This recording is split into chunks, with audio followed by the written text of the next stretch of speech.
Tonight, SEIPO is proud to be here in Albion, Idaho.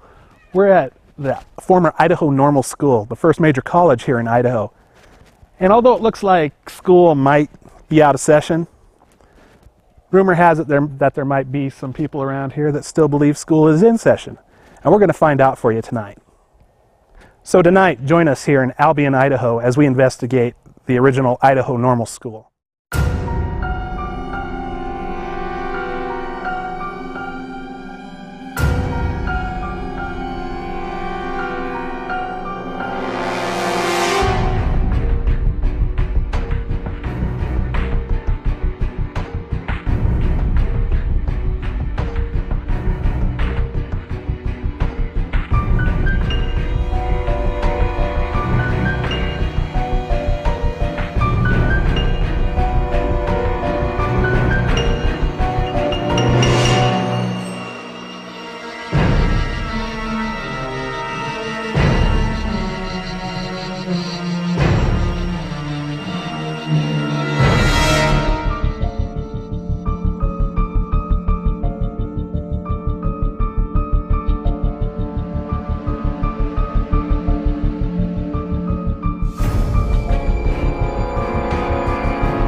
One of the neat things about the campus is it's been a training college for children, and when we came up here, we kind of had this feeling like, hey, this is kind of a unique place.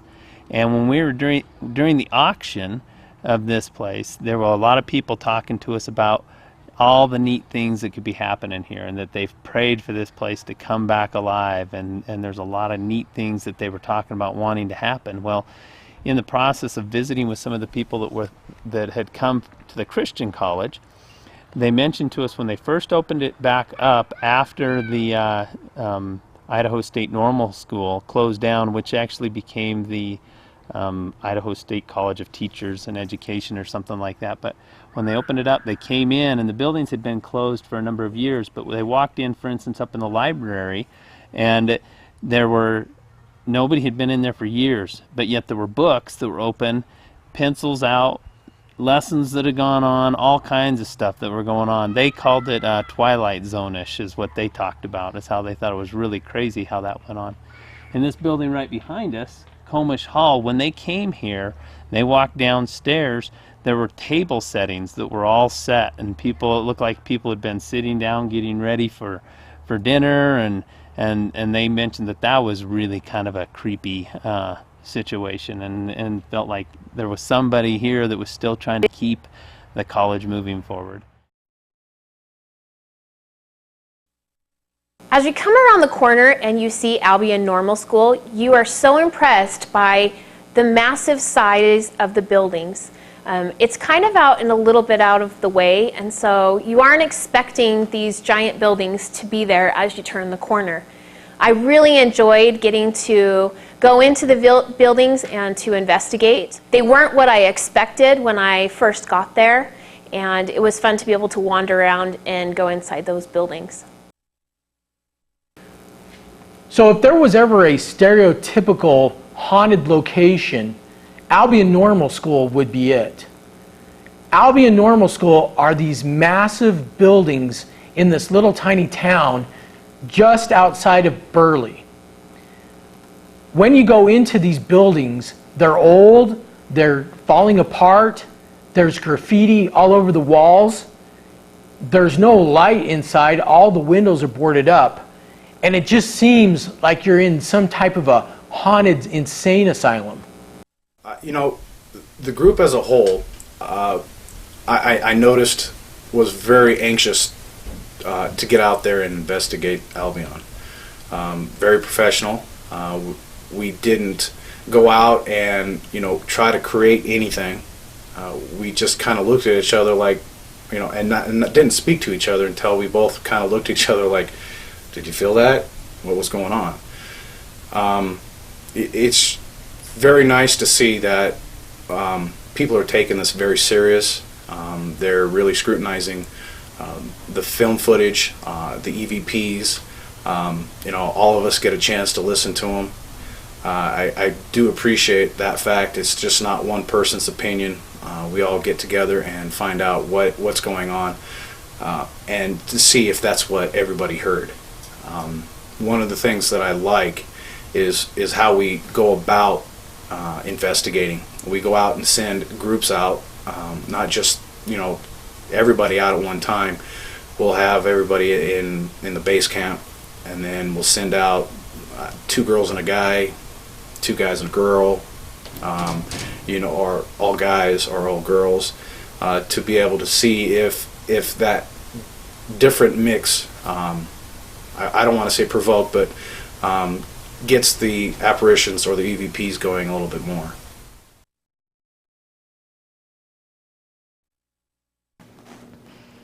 The second floor was my favorite part of the building. I went upstairs with Lisa and another investigator, and we investigated each girl's dorm room. While walking farther down the hall, I got this overwhelming feeling of something behind me. I felt like I should be closer to Lisa and the other investigator, but I couldn't keep up with them because I was filming and didn't want to shake the camera.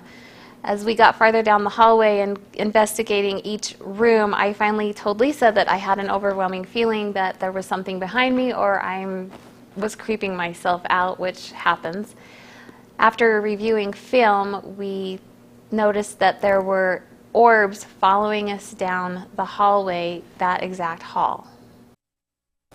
Allison felt as if something was right behind her, that we were being followed, and so she was kind of pushing us along and hurrying us into each of the rooms that we were doing our EVP sessions in.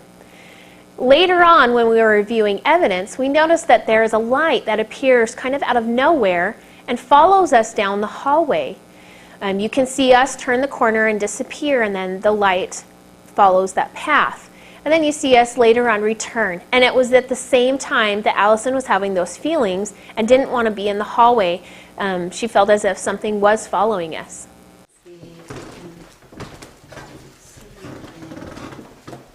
If you guys feel anything as we're walking around, just you can stop.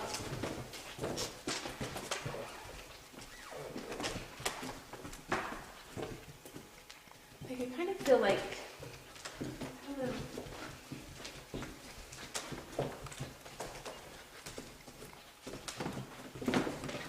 I don't know what I feel either. Like it feels like a breeze or something a little bit. But I don't know if it's an actual breeze, like if the air is cooler or if there's something else. These are the stairs we thought we could hear people walking up. Let's go here.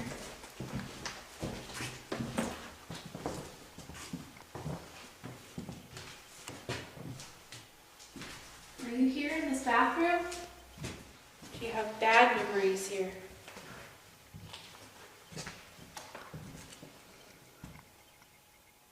Did you see that? No. What'd you say? Yeah, it just might have been a turn too fast or something. I don't know.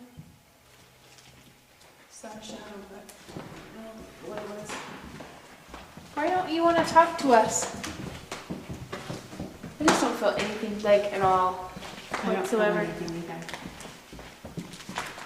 Like, I mean, I feel like I could walk around up here by myself. And not Really? I can't. I don't know what it is. Bye. I don't feel like, I don't know. I think it's just because it's dark. Yeah. I think I'm creeping myself out. Does that make sense? What are you feeling? Just creeped out. Just not like, I don't know. The light that follows the women upstairs was really interesting. Colleen and I were downstairs watching the DVR system, and I seen that light on the screen and asked Colleen, I said, do you see that? She says, I'm sure it's one of the investigators, and we kind of got into a little mini argument about it, that she thought it was investigators, but I knew they were around the corner somewhere. There was no reflection off the walls. It just didn't quite look like a flashlight to me. It caught my eye immediately, and I'm glad we ended up getting some really solid evidence there.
But one of the weirdest was the feelings of being there. It wasn't like go away feeling, I don't want you here. It just like felt like they were being, whoever was watching us was very curious. Kind of hovering around, wanted to find out maybe what we were doing there. That's kind of what I felt when I was up on the second floor. Didn't really feel anything in the basement, not whatsoever. On the third floor of Albion College in the women's dormitory, in my previous investigations, there had really not been a lot of activity up there other than bats attacking you. However, when we were up there with Allison, Scott, and I, Scott came around a corner into a room and immediately saw something. I tried to get the camera in there as quick as I possibly could. I didn't see anything initially, but I know Scott seen something. He flipped out pretty good, and he definitely seen something. Down the exact same hallway that the girls had a light follow them, I had an experience with Eric and Allison. We had gone up to the third floor to do some investigation. We were getting low on time. We decided to start taking pictures, just going through some rooms. As Eric, Allison, and I approached a particular doorway, I know that I saw a shadow figure race across the room. It really startled me, and I think it also startled the other two as well. It does feel a little tense up here. It does, just a little.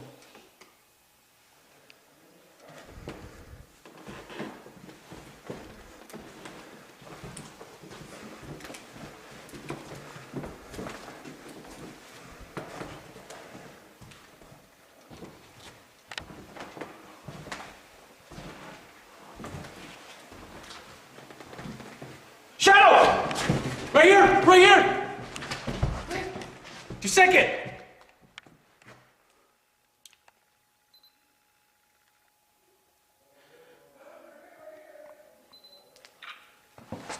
Going. Second. It went right across here. How tall?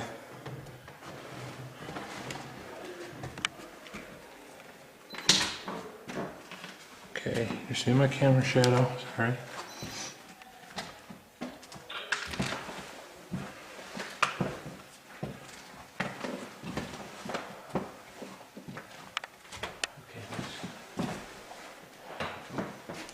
Okay, there's a door right here. Okay. Whoa, that's a soft spot on the floor. Yeah, be careful. It actually went this way, but...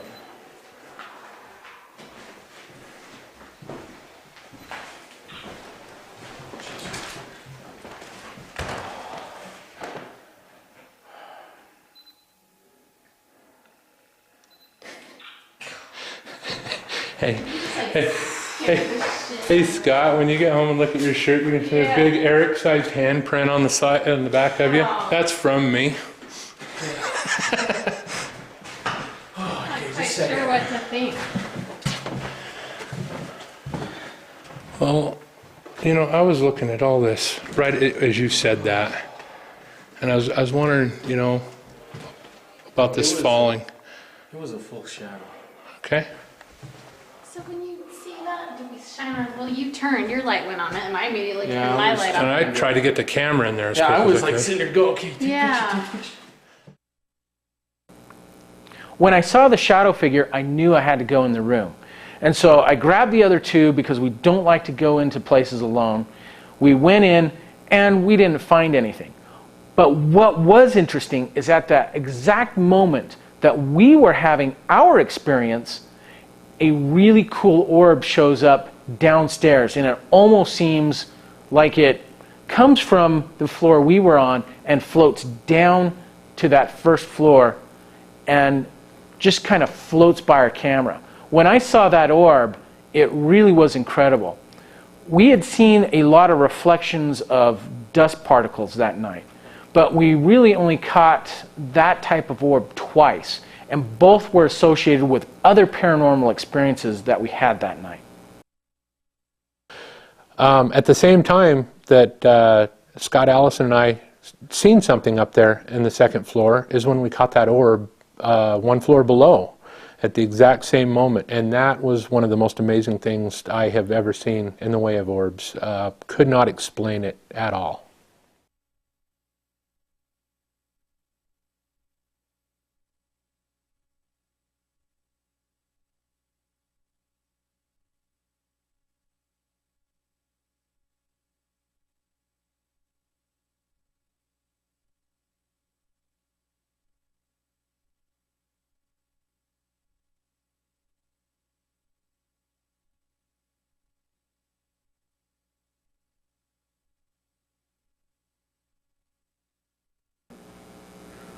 Later on that night, we were watching the DVR cameras. There was a group of investigators on the second floor, and we suddenly hear them begin to run and make a lot of noise upstairs. As we're watching the cameras, we see a ball of light seem to appear out of nowhere and come towards the camera flashing. The thing that I think is most impressive is that it seems to stop and pause and look at the camera before disappearing out of sight. Was it looking at the camera? I don't know. But it didn't have a rhythm to it. It wasn't something that had a pattern to it. It seemed to be completely random in what it did. One of the most interesting things that I thought at Albion was when we saw the flashing orb. It looks as if it comes out of nowhere and then stops and looks at the camera. The thing that was kind of fascinating to me too was that at the same time, the investigators on the upper floor had seen something and were chasing it, and it almost appears as if it's coming from the stairwell and coming down and straight towards the camera. I was sitting down watching the camera as it happened and thought it was really neat and definitely something that we needed to review.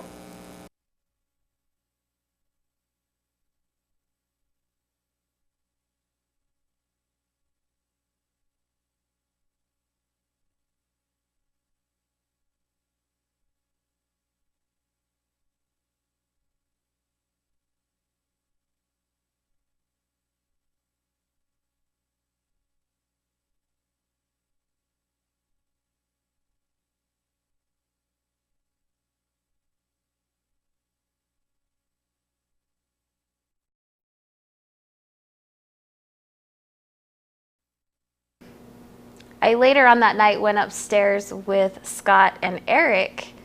Something about the second floor drew me up there. I wanted to go back, so I decided to go up there with the guys instead of the girls this time. While walking down the hallway, Scott actually saw a shadow, and as he stumbled and Eric's trying to get film at the exact same time, one of the cameras downstairs actually caught what we say is an orb coming down the stairs at that exact time, and we never saw the shadow again. We then again attempted to go down the other hall where Lisa and I had been, where the strong feeling that I had something following me, and at that time the bats wouldn't let us down that hallway. There was one particular room that we tried to go in, and the bats would not let us in at all. In fact, Eric tried to reach around the corner to take a picture with just his hand, and the bats darted at him so much that he couldn't even get a picture down that hallway. All right, while we were upstairs, just after we had seen, or Scott seen a shadow in one of the rooms, I wanted to continue on down the hall. A lot of the investigators that night had gotten really creeped out in that hallway, and I was just really curious what was at the end of that hall. However, the bats had other ideas. They really didn't want us down there. They were swooping us pretty good, and Allison ended up telling me it was probably time to wrap it up and head back downstairs before I got attacked by a bat.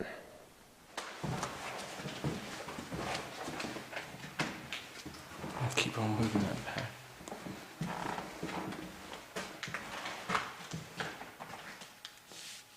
Oh, you little sucker.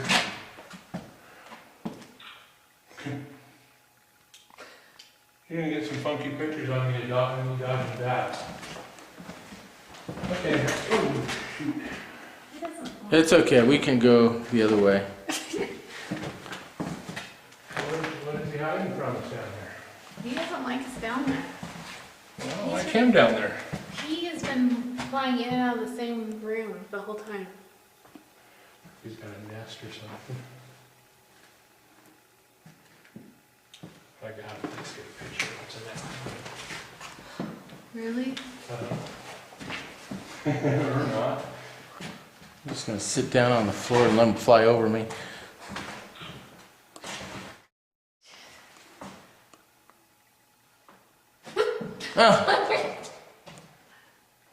Hurry! Go take the picture. All right. Okay.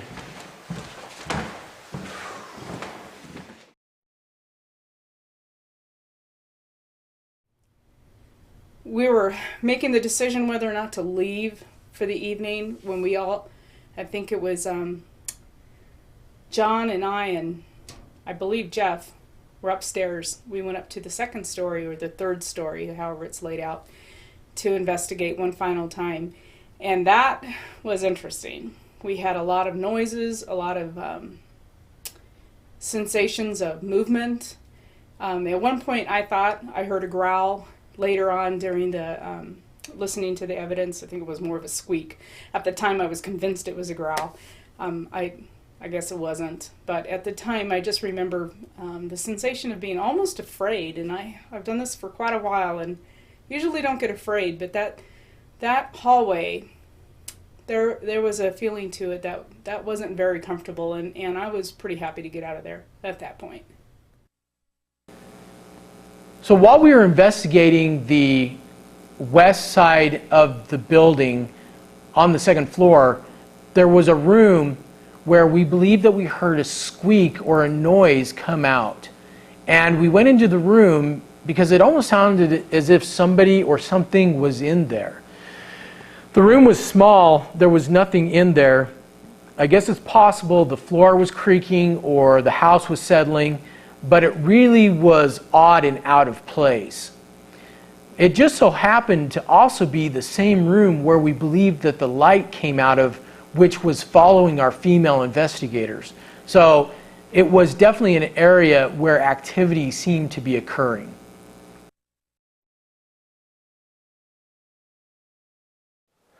My impression of Albion College is it never disappoints. There is always something going on there. It lives up to the hype. There are so many wives' tales about so many locations, and the first time I went into Albion, I wanted to see if it was all wives' tales or if, in fact, it was haunted. And in the 3 times I've been in there, it's just never disappointed. I think some of the legends are overblown, but there are definitely things happening out there. I would love to investigate Albion College again if we ever got another opportunity. My final impressions of Albion are that the buildings are incredible. It's like being on a Hollywood movie set. They just have a creepy feel to them. And the walls are covered with graffiti. You just expect Freddy Krueger to jump out at any corner. Well, one of the individuals that has been maintaining the grounds for a lot of years, he grew up here. His name's Kay Powell. He has a number of stories that he's told us, but one of them that stands out in my mind right now is he actually has been maintaining the grounds for free for years. So he's up here quite often, early in the morning, late at night. And of course, that's not the case anymore because he's in his mid-70s? Mm-hmm. Mid-70s now. But along one of these buildings on the back side, they used to have pipes for when you'd have a faucet coming out or whatever coming out of the building, and the buildings are all boarded up. And so he was mowing the lawn, and as he was driving by one of the buildings, right up close to the building, out pops one of the pipes. And it shoots right out, and he thought, well, that one of the kids trying to play a prank on him. So he ran to the front of the building. The doors are locked, so he inspected the whole building, and he had a really kind of a strange feeling like there was a presence there, but never did find anybody. And he went and checked the pipe that had been thrust out at him, and the pipe was secured as tight as it could be, so there was no way to pull it back in or push it back out. So he's certain there was some type of paranormal type activity going on there, and he talks about that fairly regularly.